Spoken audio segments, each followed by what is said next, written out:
TCS, traction control वगैरह सब कुछ इसमें हमको मिलता है।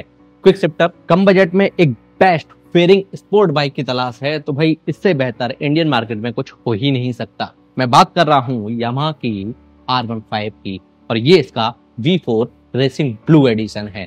2025 में कंपनी इसमें क्या कुछ ऑफर कर रही है, 2025 में इसकी नई कीमत क्या है, कितना मिनिमम डाउन पेमेंट करके हम इसको किस्तों पर खरीद सकते हैं, और क्या कुछ कंपनी इसमें ऑफर कर रही है, इन सभी सवालों के जवाब आपको इसी वीडियो में मिलने वाले हैं। क्योंकि आज इसका मैं डिटेल वॉक अराउंड करने वाला हूं, जिससे आपको पता लगेगा कि आपके बजट और आपकी रिक्वायरमेंट के हिसाब से आपको ये बाइक लेनी चाहिए या फिर नहीं। तो वीडियो को बिना स्किप किए पूरे जरूर देखिएगा। नमस्कार दोस्तों, मैं हार्दिक स्वागत करता हूं आपका टेक्निकल SST ऑटोमोबाइल पब्लिकेशन पर। सबसे पहले बात कर लेते हैं इस बाइक के कलर की। इस बाइक में आपको मल्टीपल कलर्स मिल जाएंगे। V4 में ये रहा इसका रेड कलर, V4 में ही ये रहा इसका डार्क ग्रे और गोल्डन कलर। ये देखो V3 में R15S आती है, ये देखो कुछ इस तरीके कलर के साथ में। और ये रहा R15M का सबसे टॉप एंड मॉडल। हालांकि कार्बन फाइबर और ऊपर भी आता है, लेकिन यहां तक आपको इजिली शोरूम पर ये मिल जाता है। ये रही इस बाइक की proper left profile. R15 V4 की ब्लू कलर की फ्रंट से प्रोफाइल कुछ इस तरीके की है। पास से देख लेते हैं, ये देखिएगा हेड हैंडल वार्निंग का जो पैटर्न है वो कुछ इस तरीके का दिया गया है। बड़ा सा यहाँ पर वाइजर दिया गया है। विंडशील्ड ये देखिएगा कुछ इस तरीके की है। यहाँ पर ये ट्रांसपेरेंट है, यहाँ पर ये बॉडी कलर मिल जाता है एंड फोल्डेबल हमको यहाँ पर ये मिरर्स मिल जाते हैं, ये देखिएगा। एंड यहाँ पर ये देखो VVA टेक्नोलॉजी मिलती है इसमें, variable valve actuation. Projector LED headlamp setup इसमें दिया गया है एंड कुछ इस तरीके के इसके एरोडायनेमिक्स हमको मिलते हैं। बाइक में हमको हजार्ड लैम्प का फीचर मिलता है, ये देखिएगा। एंड साइड टर्न इंडिकेटर जो है इस वाले मॉडल में हमको हैलोजन बल्ब के साथ में मिलते हैं। सस्पेंशन की अगर बात की जाए तो फ्रंट में कंपनी ने ये देखो UHT सस्पेंशन दिए हैं। इस वाले कलर के साथ में ये आपको मिलेंगे ब्लैक कलर में। गोल्डन होते तो ब्लू के साथ कैसे लगते कमेंट करके बताओ भाई। फ्रंट मडगार्ड कुछ इस तरीके का लगता है, ये देखो यामाहा की ब्रांडिंग है। 17 इंचेस के अलॉय व्हील मिलते हैं जो कि बॉडी कलर में ही है, ब्लू कलर के। टायर की अगर बात की जाए तो MRF कंपनी के बेस्ट क्वालिटी के ट्यूबलेस टायर ऑफर किए हैं एंड फ्रंट टायर प्रोफाइल है 100/80/17। ब्रेकिंग सिस्टम की अगर बात की जाए तो इसमें मिलता है dual channel ABS and front wheel में 282 mm का डिस्क ब्रेकिंग सिस्टम, जिसमें बाई ब्रेक के कैलिपर्स ऑफर किए गए हैं। भाई लेफ्ट साइड से फेयरिंग कुछ इस तरीके की है। इधर ये देखो R15 वर्जन 4.0 की ब्रांडिंग हमको मिल जाती है, नीचे तक ये देखो। एंड टैंक का डिजाइन इसका कुछ इस तरीके का है। यामाहा का 3D में बैज हमको मिल जाता है एंड ये देखिएगा कुछ इस तरीके के ग्राफिक्स यहाँ पर मिलते हैं हमको। E20 का सपोर्ट मिल जाता है, ये पूरा फाइबर में है। यामाहा मोटरसाइकिल कनेक्ट की इसमें टेक्नोलॉजी मिलती है, R15 की ब्रांडिंग। एंड इस बाइक में हमको 11 लीटर की फ्यूल टैंक कैपेसिटी मिलती है। हैंडल का डिजाइन कुछ इस तरीके का है। इस बाइक में हमको सिंगल हैंडल बार नहीं मिलता है, क्लिप ऑन हैंडल बार है, ये देखिएगा। एंड सभी फीचर बटन देख लेते हैं। लेफ्ट हैंडल पर इंडिकेटर स्विच है, low beam high beam passing, side turn indicator, horn का बटन दिया गया है। राइट हैंडल पर इंडिकेटर स्विच है इंजन स्टार्ट स्टॉप के लिए। उसके नीचे हजार्ड लैम्प का बटन एंड उसके नीचे ट्रिप एंड इन्फो का बटन दिया गया है। चाबी मैं आपको दिखाता हूँ, ये देखिएगा कुछ इस तरीके की चाबी ऑफर की गई है। डुअल कीज मिलती हैं और नॉर्मल की है, वेब की नहीं मिलती है, ठीक है भाई। चाबी के ऑन होते ही इसकी मीटर की जो स्टार्टिंग कुछ इस तरीके से होती है। फुल्ली डिजिटल मीटर मिलता है जिसमें हमको काफी सारी इंफॉर्मेशन मिल जाती हैं, जैसे कि आपकी meter, odometer, trip meter, speedometer, fuel gauge, distance, clock, gear shift indicator और भी बहुत कुछ। और ब्लूटूथ की भी कनेक्टिविटी है, ऐसा नहीं है। मैं यहाँ से टिका लेता हूँ इसको, अब देखो ब्लूटूथ की भी कनेक्टिविटी आपको मिल जाएगी और भी बहुत कुछ। एंड जो R15M है यानी कि जो टॉप एंड मॉडल है, इसमें आपको दूसरा मीटर मिलता है, ठीक है भाई। यहां से आप इसको कंट्रोल कर सकते हो, ये देखो सब कुछ दिख रहा है। ट्रिप वगैरह यहां से कर सकते हो, TCS, ट्रैक्शन कंट्रोल वगैरह सब कुछ इसमें हमको मिलता है। क्विक शिफ्टर इस बाइक में हमको नहीं मिलता है, मतलब इस वाले मॉडल में नहीं मिलता है। इसके अपर मॉडल R15M में मिलेगा क्विक शिफ्टर भी। इंजन को प्रोटेक्शन देने के लिए यहाँ पर हमको फेयरिंग मिल जाती है, ये देखिएगा। आइए वहां की बात कर लेते हैं जहां से इस बाइक की परफॉर्मेंस निकल कर आती है। जी हाँ, इसके इंजन की इसमें कंपनी ने दिया है 155 सीसी का single cylinder liquid cooled PSX-FI 4 stroke 4 valve engine. इसके इंजन की मैक्सिमम पावर है 18.1 bhp की 10,000 RPM पर और इसका मैक्सिमम टॉर्क है 14.2 न्यूटन मीटर का 7,500 RPM पर। इसके इंजन से काफी अच्छी परफॉर्मेंस मिल जाती है। पावर एंड टॉर्क का जो कॉम्बिनेशन है वो काफी अच्छा है एंड इसी के साथ साथ ये बाइक माइलेज अच्छा निकाल कर देती है। माइलेज और सर्विस के बारे में मैं आपको प्रॉपर आगे बताऊंगा। भाई इसकी लेंथ है 1990 mm की, विड्थ है 725 mm की, हाइट है 1135 mm की और व्हील बेस इसमें 1325 mm का मिलता है। इस बाइक में हमको 6 गियर मिलते हैं सिंगल लीवर के साथ में, जिसका पैटर्न है first down all up. Safety point of view से side stand cut off feature हमको इसमें मिल जाता है। सेंट्रल स्टैंड इसमें भाई आफ्टर मार्केट एज एसरीज तो ये सारी चीजें तो लगी जाएंगी, लेकिन मजा नहीं आएगा भाई।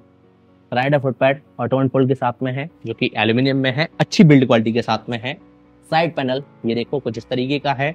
स्प्लिट सीट ऑफर की गई है, राइडर के लिए तो कंफर्टेबल है, लेकिन पिलियन भाई थोड़ा इनको बचाकर बैठे वही ज्यादा सही है, क्योंकि ये तो भाई काफी ज्यादा महंगा पड़ता है। सीट काउल ये देखो है ना। बात कर लेते हैं रियर सस्पेंशन की। रियर में कंपनी ने multi step adjustable monocross suspension दिया है एंड पिलियन फुटपैड ये देखिएगा एल्यूमिनियम में हमको मिल जाता है। नेकेड चेनसेट इसमें मिलता है एंड यहाँ पर ये देखिएगा साड़ी गार्ड मिल जाता है और इसमें टायर हगर भी मिलता है, जो कि काफी ज्यादा शॉर्ट एंड कॉम्पैक्ट दिया गया है। बिल्ड क्वालिटी अच्छी है, नो डाउट। बात कर लेते हैं पीछे वाले टायर की। भाई पीछे भी कंपनी ने जो है MRF का ही ट्यूबलेस टायर ऑफर किया है, ये देखो।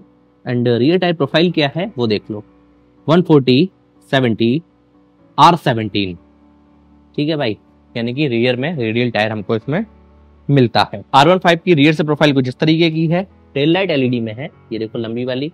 एंड साइड टर्न इंडिकेटर ये हमको हैलोजन बल्ब में ही मिलते हैं ब्लू कलर में। यहाँ पर ये रिफ्लेक्टर्स हमको मिल जाते हैं। बात कर लेते हैं रियर ब्रेकिंग सिस्टम की। स्टार्टिंग में ही मैंने आपको बताया इस बाइक में मिलता है dual channel ABS। Rear wheel में कंपनी ने दिया है 220 mm का डिस्क ब्रेकिंग सिस्टम एंड इसमें भी बाइब्रेक के कैलिपर ऑफर किए गए हैं। एग्जॉस्ट का पैटर्न कुछ इस तरीके का है, ये देखो काफी अच्छी बिल्ड क्वालिटी लगाकर दी है कंपनी ने। ये देखो मफलर काफी अच्छी क्वालिटी का है, डुअल मफलर दिए गए हैं। Pillion footpad, additional protection, seat cover पर R15 की ब्रांडिंग, ये एसरीज का पार्ट है, ये देखिएगा है ना, काफी जबरदस्त। एंड इस बाइक में हमको कोई भी किक स्टार्ट का फीचर नहीं मिलता है और फेयरिंग इसकी कुछ इस तरीके की है राइट साइड में। और इसमें कूलेंट वगैरह कहाँ से पड़ेगा, रेडिएटर किधर लगा है वो देखो, रेडिएटर ये लगा, ये देखो, ठीक है भाई, ये लगा इसका हॉर्न एंड ये हेडलैम्प सेटअप। तो भाई डिटेल इसका हमने वॉक अराउंड कर लिया। बाइक को स्टार्ट कर लेते हैं, इंजन साउंड सुन लेते हैं, एग्जॉस्ट सुन लेते हैं। ये लो एक ही बार में बाइक स्टार्ट होगी। बाइक स्टार्ट होते ही इसकी हेडलाइट भी ऑन हो गई एंड कुछ इस तरीके का लुक आता है। आइडियल कंडीशन पर इंजन साउंड सुनिएगा, एग्जॉस्ट नोट सुनिएगा। थोड़ा सा थ्रॉटल देता हूँ,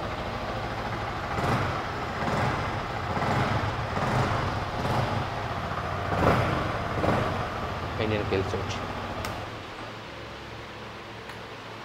आइए बात कर लेते हैं इस बाइक के price, mileage, service warranty, pros and con, final conclusion के साथ साथ मेरे पर्सनल ओपिनियन की।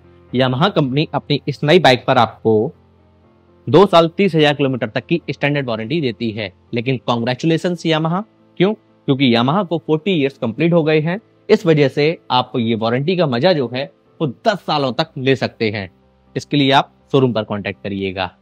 बात कर लेते हैं माइलेज की। भाई 155 सीसी का इसमें इंजन मिलता है और ये लगभग 155 की ही टॉप स्पीड पर जाती है, ठीक है। और माइलेज भी आप इससे ज्यादा निकाल सकते हो, लगभग 50 के आसपास। फिर डिपेंड करता है बाइक कंडीशन, रोड कंडीशन और आपके चलाने के भी तरीके पर। भाई 50-55 का माइलेज तो 125 सीसी का या फिर 110 सीसी का स्कूटर नहीं निकालता, जो कि R15 निकाल कर देती है ना। काफी जबरदस्त ये है यामाहा की टेक्नोलॉजी। बात कर लेते हैं सर्विस की। कंपनी इस नई बाइक पर आपको 4 सर्विस फ्री देती है। वेरिएंट्स की अगर बात की जाए तो इसमें मल्टीपल वेरिएंट्स आते हैं, बहुत सारे वेरिएंट्स आते हैं। कीमत की अगर बात की जाए तो भाई इसकी एक्स शोरूम प्राइस है लगभग 1,90,000 रुपए। ऑन रोड आते आते ये बाइक आपको 2,22,000 रुपए के आसपास मिल जाएगी। प्राइस का केवल रफ आइडिया मानिएगा, क्योंकि हर स्टेट की, हर डिस्ट्रिक्ट की और हर शोरूम की प्राइस होती है अलग अलग होती है, प्लस माइनस 2-3 हजार रुपए लेकर चल सकते हो। अब मैं उम्मीद करता हूँ इस बाइक से संबंधित आपके सभी सवालों के जवाब मिल गए होंगे। एक चीज छूट रही है, एक पॉइंट छूट रहा है। यदि आप इसको EMI पर लेते हैं, किस्तों पर लेते हैं, तब क्या फिगर रहने वाला है? मिनिमम डाउन पेमेंट आप लगभग 10,000 रुपए लेकर चल सकते हो। यदि आपका सिविल स्कोर बहुत अच्छा है तो 10 से 20,000 रुपए मिनिमम डाउन पेमेंट। 3 साल तक यदि आप EMI कराते हो, किस्तें करवाते हो, तो आपको लगभग 7 से 8,000 रुपए 3 सालों तक भरने होंगे। ये मैंने आपको एक रफ आइडिया दिया है, डिपेंड करता है आपके सिविल स्कोर पर और फिर आपने कितना मिनिमम डाउन पेमेंट किया है और इंटरेस्ट रेट पर, टेन्योर कितना है, रफ आइडिया। अब मैं उम्मीद करता हूँ इस बाइक से संबंधित आपके सभी सवालों के जवाब आपको इसी वीडियो में आसान शब्दों में मिल गए होंगे। कैसी लगी आपको 2025 की लेटेस्ट वाली यामाहा की R15 V4 कमेंट करके बताइएगा। हम मिलते हैं आपसे ऐसे ही इंटरेस्टिंग वीडियो और इन्फॉर्मेटिव वीडियो में। जय हिंद, वंदे मातरम।